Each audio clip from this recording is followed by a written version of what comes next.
The reason that I believe this is so important at this time in history, now let's go back and look at a little context. I have something I'd like to share with you.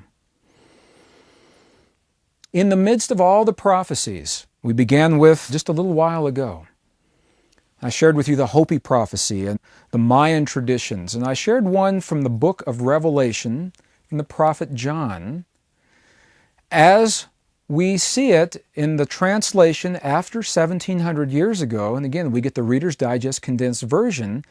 We get the vision that John saw of all the catastrophic destruction of earth as we turned our back on the natural forces of creation, on the wind, on the earth, on the water, on the power of the sun, the energy that powers our technology at this time in history.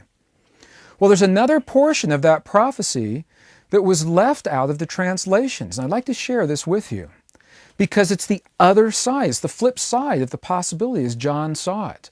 And it's a powerful message of hope and possibility. So in the Essene text, the Essene book of Revelations, translated again from the original Aramaic, without the deletions, without the condensations, what has happened is John has been taken in a dream to see all the catastrophic destruction that could come to pass. And he is just appalled. He's shocked. He's hurt.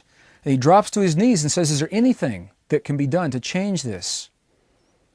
And the angel that's showing him this in his dream says there's always hope. There's always possibility. It only takes one person. And after he said that, and now I'll read directly from the texts, John saw something different. He says, then I saw not what befell the children of the earth, for then my vision changed, and I saw a new heaven and a new earth, for the first heaven and the first earth were passed away. And in the new heaven and the new earth, the children of the earth wiped away all of the tears from their eyes. And in this new heaven and new earth, there was no more death. There was no more sorrow. None were crying. There was no more pain, for the former things had all passed away. Those who made war had beat their swords into plowshares and their spears into pruning hooks. Nation did not lift up sword against nation, and neither did they learn war any more, for the former things had all passed away. And then again my vision changed, and I heard the voices of the sacred brotherhood raised in the song. And the song said, come, John, walk with us in the light, in the law that honors all. And from within myself I heard my voice say, I have reached the inner vision, and through the Spirit in me I've heard the wondrous secrets. Through the mystic insight, thou hast caused a spring of knowledge to well up within me, a fountain of power pouring forth living waters, a flood of love and all-embracing wisdom, for the former things had passed away. It's a message of hope and possibility. John witnessed a parallel possibility that was left out of our texts.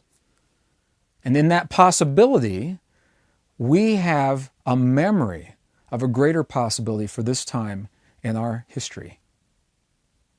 Almost universally, as we witness the things in this world that most often we would choose to change, hunger, illness, sickness, war, catastrophic disasters, the root that we have the opportunity to redefine is the ancient code of peace that the Essenes reminded us of so eloquently.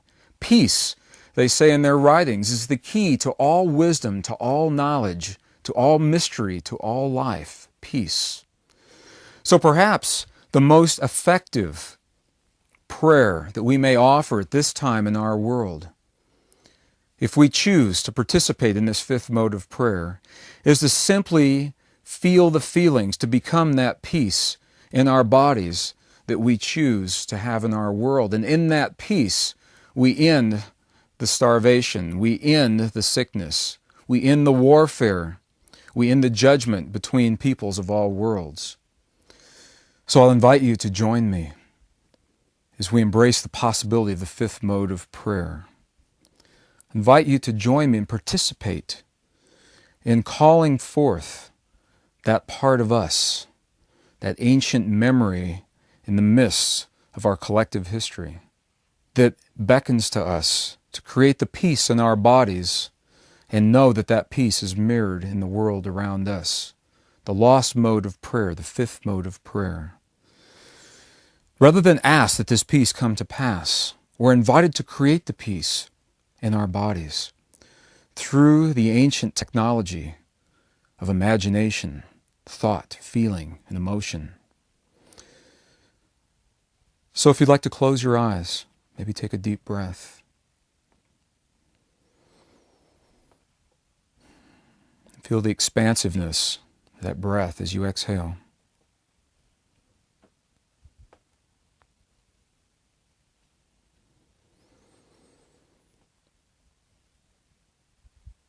And in this moment, create the peace in your body that you choose to see, to feel, and to experience in our world. And in doing so, know that it has already happened. It's already done on some level. The moment you think, feel, and emote that peace, you've planted the seed and it's happened. Now your prayer becomes the opportunity to feel what it feels like in your world with the peace that you've created. So take this peace, feel it for our world. And may we bring peace to all. We give thanks for this opportunity to share together in creating this template of peace. And then this becomes our lost mode, our fifth mode of prayer.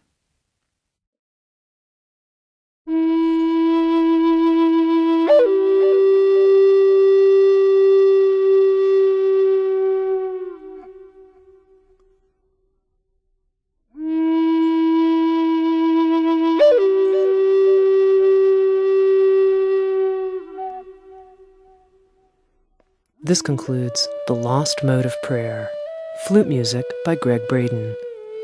For more information on programs and workshops with Gregg Braden, please contact Sacred Spaces Ancient Wisdom, P.O. Box 5182, Santa Fe, New Mexico 87502, or call 505-424-6892. To order additional copies of this audio program, or to receive a free catalog of Wisdom for the Inner Life, please visit Sounds True at www.soundstrue.com or call Sounds True 800-333-9185 or write the Sounds True catalog, P.O. Box 8010, Boulder, Colorado 80306. Thank you for listening.